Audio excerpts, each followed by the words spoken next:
போட்டுக்கல. ஸ்ரீசைலேசதயா பாத்திரம் தீபக்தியாதி குணார்ணவம் யதீந்திர வந்தே ரம்யஜாமாதரம் லக்ஷ்மீநாத சமாரம்பாம் நாதயாமுன மத்யமாச்சாரிய பர்யந்தாம் வந்தே குரு பரம்பராம்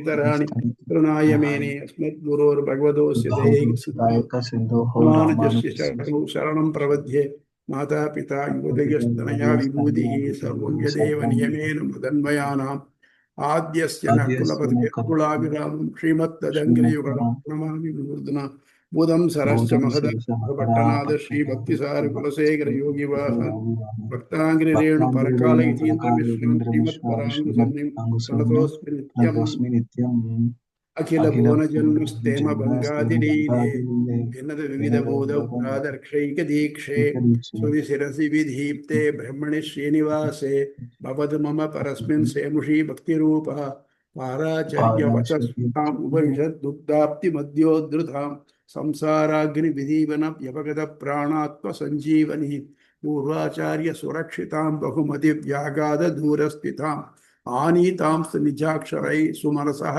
भौमा पिपन् वन्द्यहं तस्मै रामानुजार्याय नमः परमयोगिने यस्रुति स्मृति सूत्राणाम् अन्तर्ज्वरं वसीसमत्.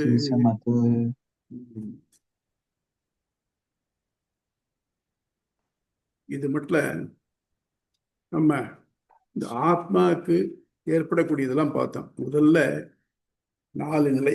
ஆத்மா எப்படி உற்பத்தி ஆகுது, அதனுடைய கர்ம வினைகள்லாம் எப்படி அனுபவிக்கிறது, அதெல்லாத்தையும் ஓரளவு பார்த்துட்டு உங்களுடைய 4 நிலை பார்த்தோம். ஒன்று என்ன அப்படின்னாக்க விழிப்பு, ஆக்டிவாக இருக்கணும். ஆக்டிவாக இருக்கச்சே அவன் செய்கிற நல்லதுக்கு புண்ணியமும் தீயதுக்கு பாவமும் சேர்றது, அதை பார்த்தோம். அடுத்தது கனவு. கனவுங்கிறச்சே அவன் உடம்பு ஓஞ்சி போயிருக்கு, மனசு ஓயலை, மனசு ஆக்டிவாக இருக்கு. இந்த மனசு சொல்கிறா இல்லையா, ஒரு ராஜா தன் பரிவாரங்களோட தன் ராஜ்யத்தில் சுற்றுற மாதிரி தன் உடம்புக்குள்ளே சுற்றின்னு இருக்கு. அப்போ அவனுக்கு ஏற்படக்கூடிய கனவுகள் எல்லாம் பெருமாளாலேயே அவனுக்கு படைக்கப்படுகிறது அப்படிங்கிறது சொன்னேன். அடுத்தபடி ஆழ்ந்த உறக்கம். ஆழ்ந்த உறக்கத்தில் என்ன பண்ணுறாங்கனாக்க ஆத்மா மனமும் தூங்கிப்படுறது. இந்த ஆத்மாவை பரமாத்மா அணைச்சிண்டு படுத்துட்டு இருக்கான். தூங்குற குழந்தைய தாய் அணைச்சிண்டு படுத்துக்கிற மாதிரி படுத்துட்டு இருக்கான். அதுக்கு அடுத்த நிலைமை மயக்கம். அதுதான் இப்போ டீல் பண்ண போகிறோம். மயக்கம்னா என்ன? இப்போ ஆழ்ந்த உறக்கம்னா உசிப்பினா எழுந்துடும், தீர்ந்து போச்சு. ஆழ்ந்த மயக்கத்தில் என்ன ஆகுதுனாக்க மூச்சு வருது தெரியறது, ஆனால் அவனுக்கு எந்த ஒரு ஃபீலிங்கும் இல்லை. சரி, ஆனால் எந்த ஃபீலிங்குமே இல்லாமல் இருக்கிறச்சே பார்த்தோம்னாக்க என்னது, அது இறப்பு நிலை ஆகிடுறது. இப்போ இறப்பு நிலையிலிருந்து மயக்க நிலை வேறுபட்டது. எதனால? மூச்சு வருவதனால. மயக்கம் இறப்பு போல் காணப்படினும் மூச்சு விடுவது உள்ளதால் அது இன்று வேறுபடுகிறது. அதே போல் மற்ற 3 நிலைகளிலும் தனித்து மூச்சு இருப்பதால் ஆத்மா பரமாத்மா இருவரும் உடலுள் இருப்பது வெளிப்படை. இப்போ என்னாச்சு, உள்ள மூச்சு ஓடின்னு இருக்கு இல்லையா, இப்போ ஆக மொத்தம் ஆத்மாவும் பரமாத்மாவும் உள்ள இருக்கான்னு அர்த்தம். ஏன்னா பிராணாதி கிரந்தத்தில் பார்த்தோம், ஒருத்தனை மூச்சு விட செய்யணும், பிரணயதி இது பிராணன் அப்படின்னு பார்த்தோம். ஆக ஒருத்தனை மூச்சு விட செய்கிறோன்னு பரமாத்மா. அவனுக்குள்ள மயக்கமாக இருக்கிறவனுக்குள்ளையும் பரமாத்மா இருக்கிறதுனால தான் மூச்சு விட்டுட்டு இருக்கான். நம்ம கோமா நிலைன்னு சொல்கிறோம் இல்லையா, கோமா நிலை அவருக்கு எதுவும் தெரியறது இல்லை, ஆனால் மூச்சு போயிட்டு வந்துட்டு இருக்கு இல்லையா, அந்த மாதிரி நிலைமையாக இருக்குச்சு. அங்கே பரமாத்மா இருக்குத்தான் இருக்கான். ஆகவே இந்த 4 நிலையிலையும் பரமாத்மாவும் ஜீவாத்மாவும் சேர்ந்து தான் இருக்கணும். இப்போ என்னன்னாக்க நம்ம விழிப்பு நிலையில இருந்துட்டு புண்ணிய பாபங்களை பண்ணிட்டு திருப்பி அடுத்த பிறவி எடுத்துட்டு இருக்கணுமா, இல்லை இந்த மாதிரி 4 நிலைகள் அதோட உட்பட்டதான இந்த 4 நிலைகள் இருக்கு பாருங்க, இந்த 4 நிலையிலையும் இருந்துட்டு இப்படி இந்த உலகத்தை தெண்டாடிட்டு இருக்கணும்.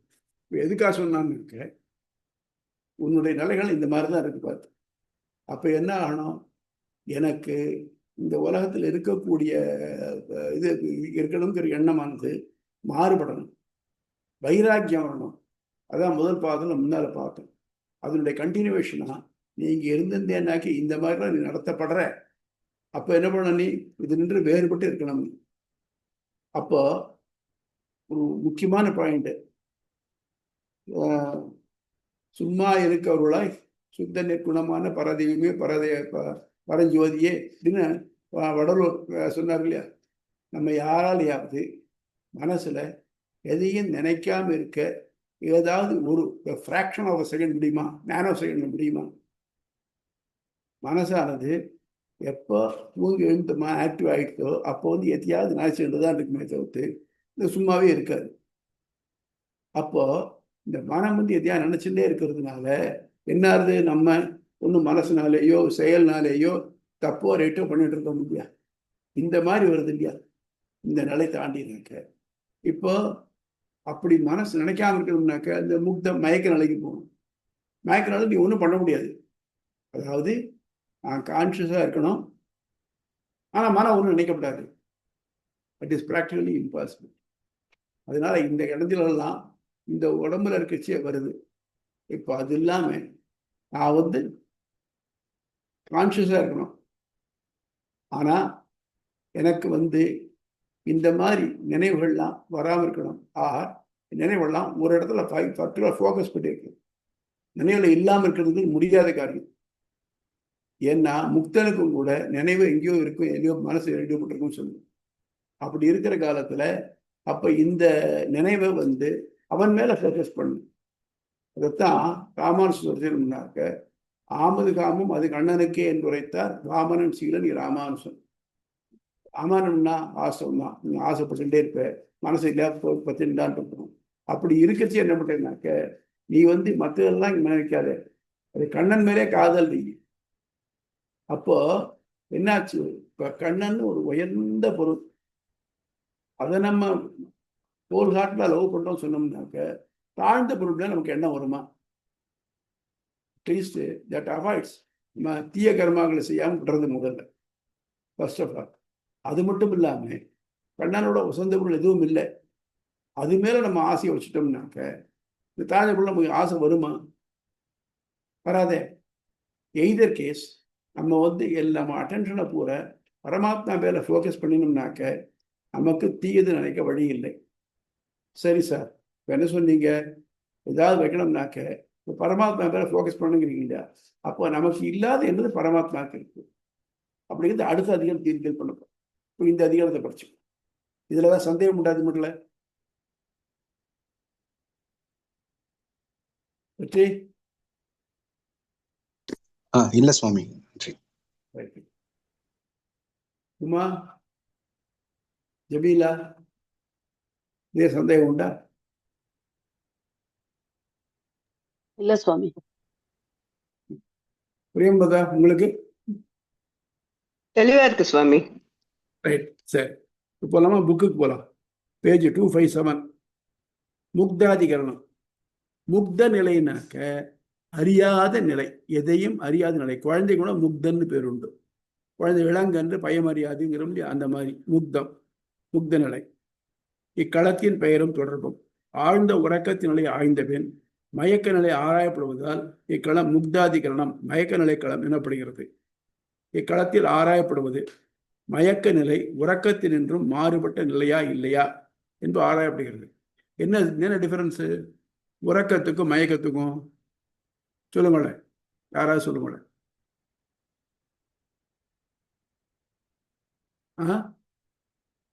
உறக்கம் மயக்கம் இந்த ரெண்டுக்கு என்ன வித்தியாசம்? மயக்கத்துல மனம் வேலை செய்யறது இல்ல, மனம் இதாயிடுது. மூச்சு ரெண்டு நிலையிலுமே மூச்சு உண்டு. ஆழ்ந்த உறக்கத்துல மனம் மேல வேலை செய்யலையே, ஆழ்ந்த உறக்கத்திலையும் மனம் வேலை செய்யறது இல்லையே. சொப்பனத்துலாம் மனம் வேலை செய்யுது இல்லையா? ஆமா. வேற என்ன டிஃபரன்ஸ் சொல்லுங்க சுவாமி. மயக்கம்ங்கிறது வந்து நம்ம உறக்கம் வந்து நம்ம உறங்கணும்னு உறங்குறோம், உடம்பெல்லாம் புத்துயிர்ப்புக்காக. இதுவாகி மயக்கம்ங்கிறது வந்து ஒரு ஆக்சிடென்ட்டோ அல்லது வந்து ஒரு திடீர்னு ஒரு திகிலடைஞ்ச ஒரு அதிர்ச்சியினாலேயோ ஏற்படக்கூடியது. அது நம்ம வசத்துல இல்ல. நம்மளால எழுந்துக்கிறது வந்து நம்ம கையில இல்ல. அதான், அதாவது உறங்குறவனை உசுப்பி எழுப்பிடலாம், அவனை ஏதாவது பண்ணிடலாம். ஆனா மயக்கத்தை எழுப்புறதுங்கிறது கஷ்டம். அதுக்காக நார்மலா என்ன பண்றோம், மயக்கத்துல முதல்ல தண்ணி தெளிக்கிறோம்.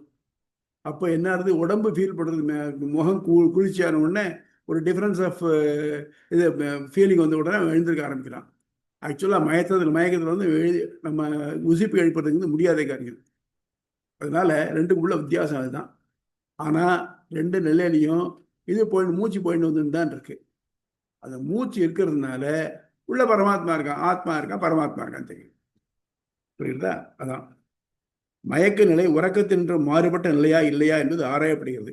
ஏனெனில் மயக்கம் இறப்பில் பாதி எனப்படுவதால் விழிப்பு கனவு போன்ற அறிவு செயல்படாததாலும் உறக்கம் இறப்பு இவற்றுக்குரிய காரணங்கள் கூறி காணாதப்படாலும் இந்த ஐயக்கம் ஏற்படுறது. உறக்கத்துலனாக்க அவன் குரட்டை விடுறதோ இல்லை இது எழுதுறதோ தன்னை அறியாமல் சொரிஞ்சுக்கிறதோ இதெல்லாம் அனிச்சைகள் இருக்கு இல்லையா, ரிஃப்ளெக்ஸ் ஆக்ஷன். ஆனால் மயக்கத்தில் அதுவும் மயக்கத்தில் அதுவும் கிடையாது இல்லையா. அதனால இறப்புனாக்க ஒன்றும் இல்லை, ஆத்மா இல்லை, இதே மூச்சு கீச்சு கிடையாது, ஒன்றும் கிடையாது. ஆனால் ஆழ்ந்த உறக்கத்துக்கும் இறப்புக்கும் இடைப்பட்ட நிலை மயக்கம்ங்கிறது. இக்களத்தின் சூத்திரமும் பொருளும் முக்தே அர்த்த சம்பத்தி பரிசேஷாத். மயக்க நிலை இறப்பின் பாதி என்பதால் மற்ற நிலைகளை ஒப்பிட்டு கூற இயலாது. அதனால மயக்க நிலையில ஆத்மாவுடைய நிலை என்னது அப்படின்னு கரெக்டாக சொல்ல முடியாது. ஆனால் ஒன்று இந்த நிலை இருக்குங்கிறது ஒத்துண்டாகணும். ஆக மொத்தம் என்ன ஆகுதுனாக்க இந்த ஆத்மாவுக்கு என்னென்ன நிலைகள் உண்டு அப்படிங்கிறத முழுக்க ஆராய்ஞ்சுட்டு இந்த மாதிரி நிலை உனக்கு வேணுமா, உன் ஆத்மாவுக்கு வேணுமா, ஆத்மா இப்படிப்பட்டது முன்னால் அசத்தியம் பண்ணியாச்சு, இப்படிப்பட்ட ஆத்மா இந்த உடம்புல தொடர்பால இந்த மாதிரி ஊரில் மாட்டிட்டு திண்டாடணுமா அப்படிங்கிறது இட் இஸ் யுவர் சாய்ஸ். அப்படி இக்களத்தால் ராமர்சரு கொள்கை மயக்க நிலை விழிப்பு கனவு ஆழ்ந்த உறக்கம் இறப்பு இவை ஒன்றுடன் ஒப்பிடுகையில் அது யாவற்றிலும் மாறுபட்ட நிலையாகிறது. இது ஏற்பட காரணம் அதிர்ச்சி. இந்நிலையில் இறப்பு போல் அல்லாது மூச்சுக்காற்று இருப்பது காணப்படுகிறது. ஆயினும் நுண்ணிய நிலையிலேயே ஆத்மா உடல் தொடர்பு இருக்கிறது. இப்போ என்ன ஆச்சுனாக்க சாதாரணமாக நமக்கு ஆத்மாவுக்கும் பிராணனுக்கும் நல்ல தொடர்பு இருந்துன்றதுனாக்க மூச்சு விட்டு நம்ம இருந்துட்டு இருக்கோம். ஆனால் மயக்க நிலையில் பார்த்தீங்கன்னாக்க நமக்கு எதுவுமே தெரியாமல் இருக்கச்சே ரொம்ப குறைச்சலாக இருக்கு. ஏன்னா இந்த பிராணங்கிறதுக்கு பொறிகள்னு பேர் வச்சுருக்கோம் இல்லையா. அப்போது எல்லா பொறிகளும் ஆக்டிவாக இருந்தால் பிராணன் முழுக்க இருக்குன்னு அர்த்தம். அப்படி இல்லாமல் இருக்கிறச்சே பார்த்தீங்கன்னா அது குறைஞ்சி போகிறது இல்லையா. அப்போது அது ரொம்ப குறைச்சலாக தான் இருக்குது. மிக நுண்ணிய நிலையிலேயே ஆத்மா உடல் தொடர்பு இருக்கிறது. ஆகவே ஆத்மாவின் மயக்க நிலை என்பது ஏன்னா நிலைகளிலிருந்து வேறுபட்ட ஒரு நிலையாகும். ஆக மொத்தம் என்ன இருந்தாக்க மயக்க நிலைங்கிறது ஆத்மாவுக்கு உண்டு, அது மற்ற நிலைகள் போல இல்லாது வேறுபட்டு வரணும். இதான் சந்தேகம் உண்டா சுவாமி? மூர்ச்சைன்றது அது எப்படிப்பட்டது? அதான் மூர்ச்சை மயக்கம் ஒண்ணுதான். மூர்ச்சை அப்படின்னு சொல்றதும் மயக்கம் ஒண்ணுதான். அதாவது சயின்டிஃபிக்கா சொல்றதே ரெண்டு பிசிக்கல் காரணம் சொல்றாங்க. ஒரு பிசிக்கல் காரணம் என்னன்னாக்க நம்ம வந்து மூளைக்கு தேவையான அளவு ரத்தம் போகலைன்னாக்க மூளை என்ன பண்றதுனாக்க தானாவே ஒருத்தரை கீழே படுக்க வச்சுருது. அப்போ ஹைட்ராலிக் ப்ரெஷர் நார்மல் ப்ரெஷர்லேயே மூளைக்கு நிறைய ரத்தம் போகுது, அது உயிர் வர்றது. ஏன்னா கடைசி மட்டில் மூளையானது உயிரோடு சேர்ந்து இருக்கிற மட்டும் முயற்சி பண்ணுறது. அப்போ அவனையே படுக்க வச்சாச்சுனாக்க இப்போ மேலே உயர் நோக்கி போட முடியாது, ஹிருதயத்துலேருந்து மேலே போட முடியாது, போகாமல் படுக்க வச்சாச்சுனாக்க ஈக்குவலாக லெவலில் இருக்குது. அப்போ நிறைய ரத்தம் போகுது, அவன் கொஞ்ச நாள் கழிச்சு திரும்பி வந்துடும். அதான் அதனால் இதை பொறுத்த மட்டும் இந்த 4 நிலைகள் நமக்கு உண்டு. இந்த 4 நிலைகளும் நம்ம என்ன பண்ணுறது, ஆத்மாவுக்கு அறியாமையை உண்டு பண்ணுறது. விழிப்பு நிலையில் நல்லது பண்ணுறது எது கெட்டது பண்ணுறதுன்னு தெரியாமல் சமயத்தில் நல்லது தப்பையும் பண்ணிடுறோம். 2 பண்ணாலும் 2 இடைஞ்சிடுறான். சரி, கனவு நிலையில் ஒன்றும் பயங்கர கனவு கண்டு அலறி அடித்து வந்துக்கிறோம், இல்லை இந்த கனவு கண்டு இன்புறோம். ஆனால் அது உண்மையா இல்லை. ஆழ்ந்த நிலையில் நான் என்ன பண்ணுறேன்னு எனக்கு தெரியாது. ஆனால் ரிஃப்ளெக்ஸ் ஆக்ஷன் இருக்கு. நல்லா தூங்கணும், காலை சொல்லிட்டுனாங்க காலை இழுத்துக்கணும். மயக்க நிலையில் அதுவும் கிடையாது. ஆக இது நல்ல ஞானம் உள்ள ஆத்மாவுக்கு இது 4 நிலை தேவையா? அப்போ என்னாச்சு, இந்த உடல் தொடர்பு வேண்டாம் அப்படிங்கிற எண்ணத்துக்கு ஏற்படணும். அதுக்காகத்தான் இந்த 4 நிலை டிஸ்கிரைப் பண்ணியிருக்காரு. சரி, இதை வேண்டாம் விட்டோம்னாக்க அப்போ நம்ம அட்டென்ஷனை எங்கே வைக்கிறது? நம்ம எல்லாம் நினைக்கிறோம் இது எனக்கு போகணும், இந்த ஒரு long term plan, short term பிளான்லாம் போடுறோம். நாளைக்கு இத்தனை குழந்தைகள் இருக்கு, இதெல்லாம் படிக்கணும், முன்னுக்கு வரணும் அப்படிங்கிறத லாங் டேர்ம் பண்ணணும். நாளைக்கு என்ன பண்ணுறது அப்படிங்கிறத பார்க்கணும். இதெல்லாம் பண்ணுறோம் இல்லையா. அதே மாதிரி ஆத்மாவை எடுத்தோம்னாக்க ஆத்மாவுக்கு ஷார்ட் டேர்ம் பிளான் என்ன பண்ணணும், அடுத்த பிறவி பிறக்காம இருக்கணும், இல்லை அடுத்த பிறவி நல்ல பிறவியா இருக்கணும், அது எதிர்பார்க்கறது உண்டு தான். ஆனால் லாங் டேர்ம் பிளான் என்ன பண்ணணும், இன்னொரு பிறவியே கூடாது, அவனை போய் சேர்ந்துடணும். அவனை போய் சேர்ந்தோம்னா அவனை போய் சேர்த்த முடியா, அவனுக்கு தன்மை என்ன இது? இப்போ நான் போறேன்னு வச்சுக்கோங்க, should not B from frying fan to fire இருக்கக்கூடாது. அப்போ அவனை போய் சேரணும்னு சொல்றேன். அப்போ எனக்கு இல்லாத சிறப்பு அவனுக்கு என்ன இருக்கு?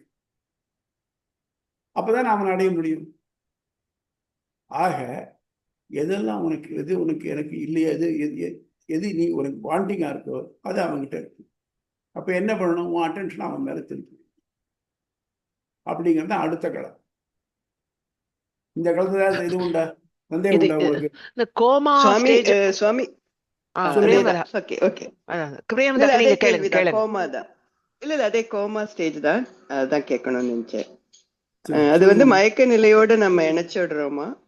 கோமான்னு ஒண்ணு சயின்ஸ்ல சொல்றாங்க, மயக்க நிலை தான் சொல்றோம். அதாவது இப்போ ஒரு இது மெடிக்கல் டேர்ம், லாங்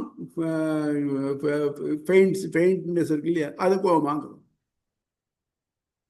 அதாவது கோமாங்கிறச்ச இருதயமும் மூளையும் மட்டும் செயல்பட்டு இருக்கு, மூளையும் முழுக்க செயல்படல, மெயின்டெனன்ஸுக்கு பாடி மெயின்டெனன்ஸுக்கு மட்டும் வேலை செய்யுது.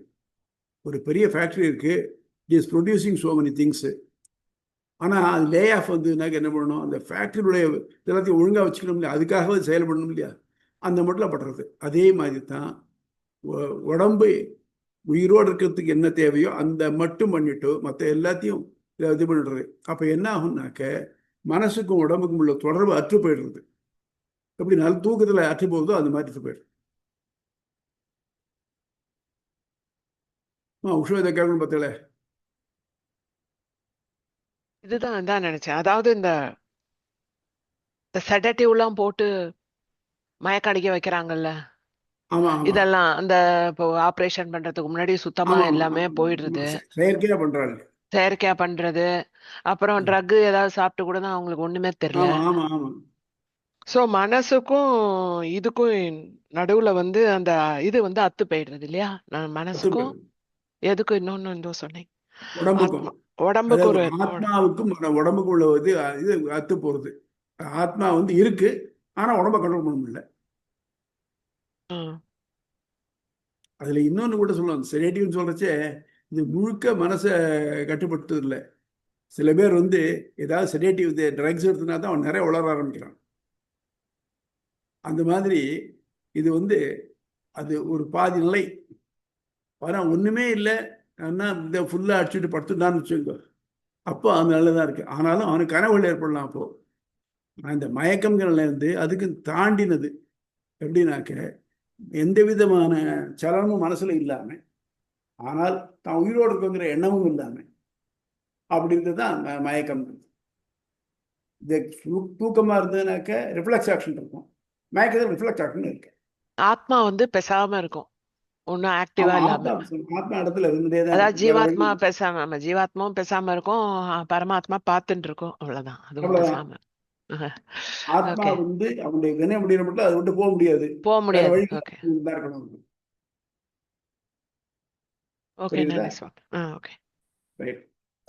சுவாமி ஒரு சொல்லுங்க. இப்போ முக்தாத்மா வந்து இந்த உடலை விட்டு நீங்கிறது, அல்லது இப்ப நாம பேசின இந்த விழிப்பு, கனவு, ஆழ்ந்த உறக்கம், மயக்கம், இந்த 4 நிலைகள் மூலயமா இந்த உடலோடு சம்பந்தப்படாம இருக்கணும்ன்றத ஒரு புரிதல் அடையணும் நம்ம எதிர்பார்க்கிறோம் இல்லையா? இப்போ ஆனா அந்த உடலோட இருக்கும் போதே அது ஏற்கனவே பேரான்மா கூட அல்லது அந்த பரமாத்மா கூட சேர்ந்துதான் இருக்கு. அப்போ இப்பயே வந்து தன் கூட இருக்கிற பரமாத்மாவை அதை புரிஞ்சுக்கிட்டாலே அதுவே ஒரு நல்ல முக்தி தானே? ஆமா, அது முக்தின்னு சொன்னாக்க என்ன அர்த்தம்னாக்க, நமக்கு இந்த உலக தொடர்பு இல்லாம இருக்கணும், அதுதான் முழுமையான முக்தி. முக்திங்கிறத அதுல மனசு மட்டும் முக்தியா இருக்கு. சில பேர் ஜீவன் முக்தன் சொல்றாளே ஒரு குரூப், அவள் எப்படின்னாக்க அவள் இத இறைவனை தன் மனக்கனால பார்த்தவங்க, ஆழ்வார்கள்லாம் அப்படித்தானே இதான் பார்த்தவங்க. ஆனாலும் அவளுக்கு இந்த உலகியல் தொந்தரவுலாம் இருந்தான் இருக்கு, பசி, தாகம், தூக்கம் எல்லாம் இருக்க, அதுவும் இல்லாம போடுதான். அதாவது உலகியல் தொடர்பு எதுவுமே இல்லாம இருக்கிறதா முக்தி. அது மட்டும் இருக்கிறதுனாக்க அனுபவம். உலகத்துல அனுபவத்தோட இதோட இருந்துட்டு இருக்கோம். அனுபவம்ங்கிறது என்னன்னாக்க அது ஒரு வகையான அனுபவம். புரியுதா? ரமணர் சொல்லி முடிங்க வெற்றி. சொல்லுங்கம்மா. ரமணர் இந்த மாதிரி இவாள்லாம் வந்து பார்த்தீங்கன்னா அந்த ஆழ்ந்த தியானத்துல போயிடுறாங்க அப்படின்னு சொல்லி வரும். அப்படியே புத்தே மேல வச்சுடுற அளவு வந்து அவரை வந்து அப்படியே இருந்தாரு, சாப்பிடாம கொள்ளாம அந்த மாதிரி இருந்தவங்க எல்லாம் நம்ம கேள்விப்படுறோம். இது வந்து அந்த மாதிரி ஆனந்தமான நிலையில தான் அவங்க உட்கார்ந்து இருக்காங்க, ஏதோ ஒண்ணு தியானம் பண்ணிட்டு. அவங்களுக்கு வந்து இந்த உடம்புல பசி இதெல்லாம் தெரிய மாட்டேங்கிறது. பட் கண்ணு முழிச்ச உடனே தெரியுமா இருக்கும், கண்ணு முழிச்ச உடனே தெரியும். ஓகே, அந்த ஸ்டேஜ் நம்ம நினைச்சிருந்தோம்னா, ஆனா அந்த ஆத்மா ஆனா எதையோ ஒண்ணு என்ஜாய் பண்ணிட்டு இருக்குல்ல அந்த டைம்ல. தயானந்தத்தை ரமணருக்கு ஏதோ கட்டி வந்துருந்துதான், அதான் டாக்டர் ஆபரேட் பண்றதுக்கு மயக்கம் கொடுக்கணும் வேண்டாம்டா. அவர் பார்த்துட்டே இருந்தாராம், பேசிட்டே இருந்தாரா, கட்டி அறுத்துட்டாராம். அதனால அது அவளுக்கு இந்த மனசை அந்த அளவுக்கு கட்டுப்படுத்துறதுனால இப்போ வலி எதனால தெரிகிறது, மனசனால தான் தெரிகிறது. இந்த மனசை தன் கண்ட்ரோல முழு கண்ட்ரோல வச்சுக்க முடியவா வச்சிருந்தானாக்க அவளுக்கு. ஆனாலும் உடல் இருக்கிற மட்டில் அவன் இந்த ஆத்மாவுக்கு முக்திங்கிறது கிடையாது. ஒரு விஷயம் என்னன்னாக்க உடலின் தொல்லை நீங்கி இருக்கிறது இந்த இந்த பரமாத்மா கண்ணால பார்க்கறது, அது அனுபவம். என்ன அர்த்தம்? மனசுக்கு இந்த அனுபவம் ஏற்படுறது, அந்த அனுபவம் ஏற்படுறது. அதுதான் ஆழ்வாருக்கு. பெருமாழ்வார் திருவாய்மொழியில பார்த்தீங்கன்னா தெரியும், பெருமாளோட இருந்தாருனாக்க அவர் பேசுறது ஒரு பேச்சு, பெருமாள் விட்டு இருந்தாருனாக்க வேற பேச்சு. கண்ணை மூடிட்டு இருக்கார், பெருமாள் தெரிகிறார், அவரை வந்து பிரமாதமா இது பண்ணிட்டு இருக்கார். ஆனா கண்ணை திறந்தாக்க இந்த உலகம் தெரியுது. இதுக்கு நேர் கான்ட்ராஸ்டா இருக்கு. ஐயோ இப்படி இன்னும் உலகத்தில் இருக்கேன்னா அப்படியே புலம்புறாருங்க. அந்த மாதிரி நமக்கு பொறுத்த மட்டும் இந்த மாதிரி அனுபவம் ஏற்படுறது உலகத்துல பரமாத்மா கூட இருக்கிறதா அனுபவம் ஏற்படுறத, அது டெம்பரரியா இருக்கு. அது இல்லாம பர்மனண்டா இருந்ததுனாக்க அது முக்தின்னு பேரு. முக்தின்னாக்க அதாவது இந்த புத்தர் சமணர்கள் பரிநிர்வாணம். வானம்னா சுத்தி இருக்கிறது, நிர்வாணம்னா சுத்தி இருக்கிறது. நம்ம சுத்தாம இருக்கு, நம்ம we are in our natural stage. அதுதான். அது எப்போ போனா உடல் போச்சுதான் போகும். உடல் இருக்கிற மட்டும் உடலுக்கு உள்ளார எல்லா கோளாறுகளும் அதுக்கு இருந்துன்னு தான் இருக்கும். பெரிய முனிவர்கள் மகரிஷி வால்மீகி போன்றவர்களா இருந்தா கூட என்னாச்சு, வால்மீகிக்கும் துக்கம் வந்ததா இல்லையா? மானுஷாத பிரதிஷ்டான்னு ஆரம்பிச்சார் இல்லையா? இந்த பறவை ஒன்று அடிச்ச உடனே துக்கம் வந்து இல்லையா மனசுல? இந்த துக்கம் மகிழ்ச்சி இதெல்லாம் ஏற்படக்கூடியது எப்போ உடம்பு இருந்ததுனாக்க. அதே இல்லாம இருந்ததுனாக்க. அதனால இந்த நிலைமைக்கு மயக்க நிலைமைங்கிறது இந்த ரெண்டு கட்டம். இதை தாண்டி அவனையே அனுபவிச்சிருக்க முடியல. அவனை அனுபவிக்கணும்னாக்க இப்ப இதுக்கு எப்படி மாறுபட்டு இருக்கான்? அப்பதான் அவன்கிட்ட நமக்கு ஈடுபடணும். நான் வந்து யாராவது ஒருத்தர் அடையணும்னாக்க, எனக்கு ஏதாவது வேணும், அவர் அடையணும்னாக்க அவருக்கு எனக்கு என்ன வேணும் அது தரக்கூடிய தகுதி இருக்கணும். அப்பதான் அடைய முடியும். அப்படிப்பட்ட தகுதி என்ன? அதாவது பரமாத்மாவின் முக்கியமான தன்மைகள் என்ன, எந்த விதத்துல இஸ் டிஃபரெண்ட் ஃப்ரம் அஸ் அப்படிங்கிறத அடுத்த இது உபயலிங்கபாதம் டீல் பண்றது. புரியுதா? புரியுது. அப்புறம் வெற்றி ஏதாவது நீங்க எதை கேட்டீங்களா? இல்ல சுவாமி, அதான் இங்க இப்போ இருக்கும்போது அது இன்டரப்டடா இருக்கு. ஆறாம் அமுதமா இருக்கிறது அங்க மேல மட்டும் தான் அப்படின்றீங்க. இங்க இருக்கு டெம்பரரி, ஆனா அங்க இருக்கிறது வந்து பர்மனன்ட். புரியுதா? புரியுது சுவாமி. இப்போ இந்த அடுத்தது இருக்கே, இந்த நம்ம பார்க்கறதுக்கு புக்குக்கு ஹிருதய நாடி முக்கியமான ஒரு பகுதி. அப்போ ஆக்சுவலா பரமாத்மானா என்ன, நாம் ஏன் அடையணும் அப்படிங்கிறதுக்கு ஒரு நல்ல இதா இருக்கு. உபயலிங்க பாதம். லிங்கம்னா குறி. சம்ஸ்கிருதம் சொல்றோம் இல்லையா, புல்லிங்கா ஸ்ரீலிங்கா நபும்சகலிங்கன்னு. அதாவது இந்த மாதிரி உள்ளவர்கள் ஆண்பாலா இருக்கக்கூடியவர், பெண்பாலா இருக்கக்கூடியவர், அலிப்பாலா இருக்கக்கூடியவர்னு சொல்றோம் இல்லையா, அந்த மாதிரி லிங்கம்னா குறி. உபயலிங்கம்னா உபயம்னா ரெண்டு சொல்ற, உபய ஸ்ரீ உபயன்னு போட முடியும். உபய வேதாந்தம் ரெண்டு, தமிழ் வேதாந்தம் சம்ஸ்கிருத வேதாந்தம் ரெண்டும் தெரிஞ்சவர். அது மாதிரி உபயலிங்க பாதம்னா பிரம்மத்தினுடைய குணங்கள், முக்கியமான குணங்கள் என்ன, எது பிரம்மத்தை நம்ம ஜீவ ஆத்மாலேருந்து செப்பரேட் பண்றது. ஆத்மா எப்பவுமே இயல்பான நான் ஞானமானது. அதுக்கு பரமாத்மாவுக்கும் ஜீவாத்மாவுக்கும் உள்ள வித்தியாசம் என்னன்னாக்க, பரமாத்மாவுடைய ஞானமானது எந்த நிலையிலையும், அதாவது அவன் அவதாரம் எடுத்தாலும் அந்த ஞானம் சுருங்காது. ஜீவாத்மாவுக்கு அது எந்த உடம்புல இருக்கோ அதுக்கு ஏற்ற மாதிரி ஞானத்தினுடைய சுருக்க விரிவுகள் உண்டு. அப்போ பரமாத்மாவுக்கு எல்லா இடத்துலையும் இருக்கான். முன்னாலே ஒரு கேள்வி பார்த்தோம், சுவாமி பரமாத்மா ஜீவாத்மாவுக்குள்ள இருக்கான்னாக்க, ஜீவாத்மா கர்மாவில் அனுபவிக்கிறானே, அதனால ஏற்படக்கூடிய இன்ப துன்பங்கள் ஏற்படுமா ஏற்படாதா? அதுக்கு தான் பார்த்தேன், ஏற்படாது. ஏன்னா ஜெயிலுக்குள்ள ஜெயிலரும் இருக்கான், கைதியும் இருக்கான். ஜெயிலருக்கு அவன் கடமை, அவனுக்கு அது துக்கம் இல்லை. ஆனா கைதிக்கு அது தண்டனை. அதே மாதிரி இந்த பரமாத்மாவானவன் நமக்குள்ள இருந்தாலும் அவனுக்கு எப்படி இது துக்கம் தட்டாம இருக்கு? எல்லாரும் சௌரியமா அப்படிதான் இருக்கோம் இல்லை இல்லையா? அப்போ அது மட்டும் இல்லாம பரமாத்மா முன்னாலே பார்த்தோம், அதுலேயும் இருக்கான், இதுலேயும் இருக்கான், இதுலேயும் இருக்கான், வரிசை சொல்லிட்டே இப்படிப்பட்ட இதெல்லாம் ரொம்ப ரொம்ப தாழ்ந்த இதாச்சே, இதுலேயும் இருக்கானே, அப்போ இந்த தாழ்ச்சி அவனுக்கு வருமா வராதா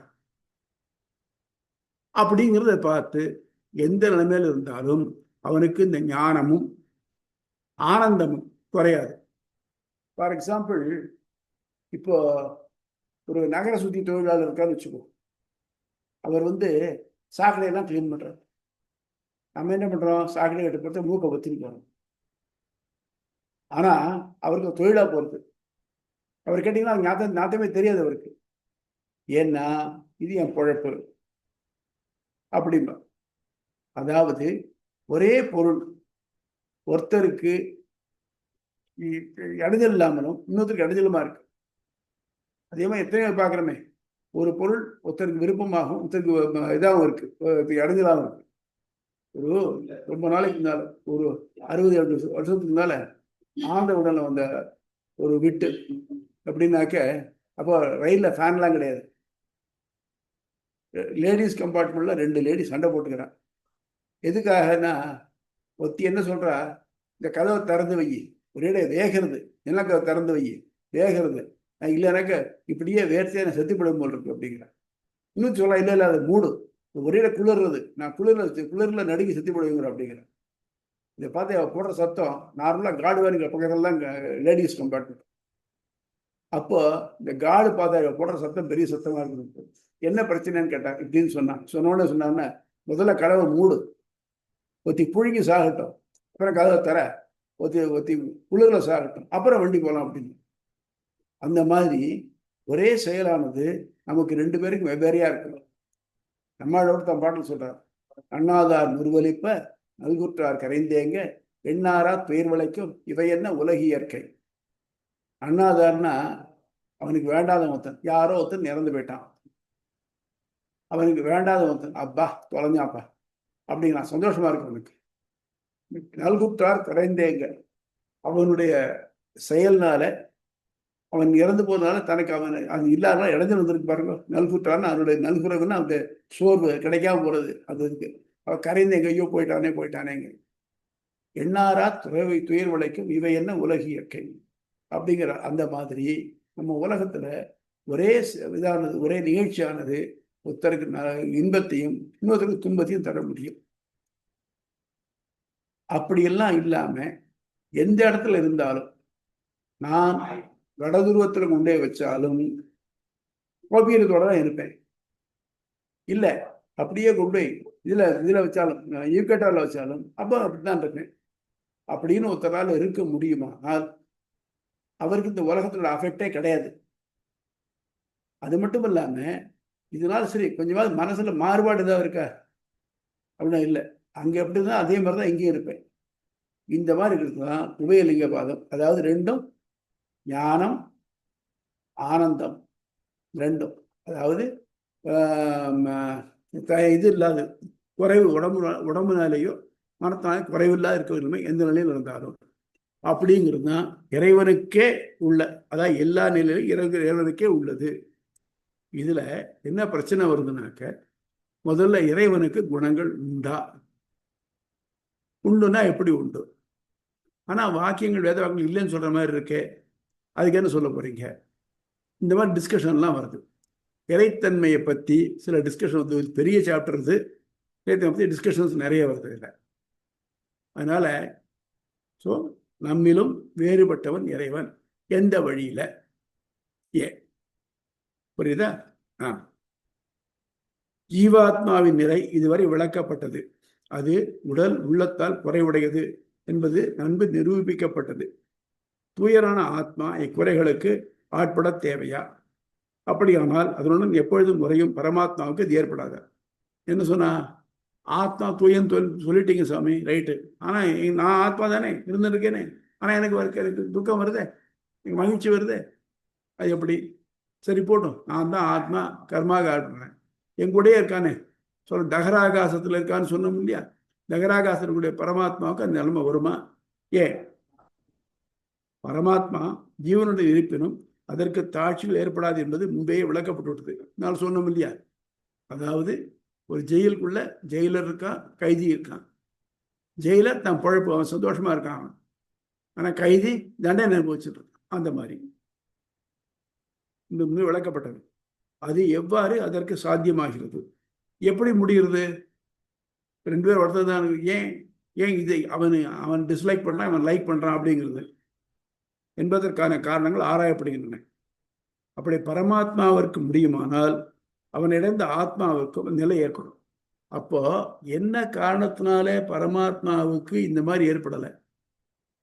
நான் முதல் சூத்திரத்துக்கு போவோம்.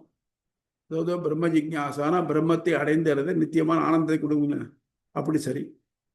அப்போ நம்ம அடையணும்னாக்க எது நமக்கு இன்சென்டிவா இருக்கு அப்படிங்கிறது தான் இப்ப கேட்கிறாருல சாத்தியமாகுது என்பதற்கான காரணங்கள் ஆராயப்படுகின்றன. அப்படி பரமாத்மாவிற்கு முடியுமானால் அவனை வந்து ஆத்மாவுக்கு இந்த நிலை ஏற்படும். ஸோ பரமாத்மாவால எல்லாத்திலும் ஸ்டேபிளா வித்தவுட் எனி வைப்ரேஷன்ஸ் இருக்க முடியும்னாக்க why should not be like that அப்படிங்கிறது தான்.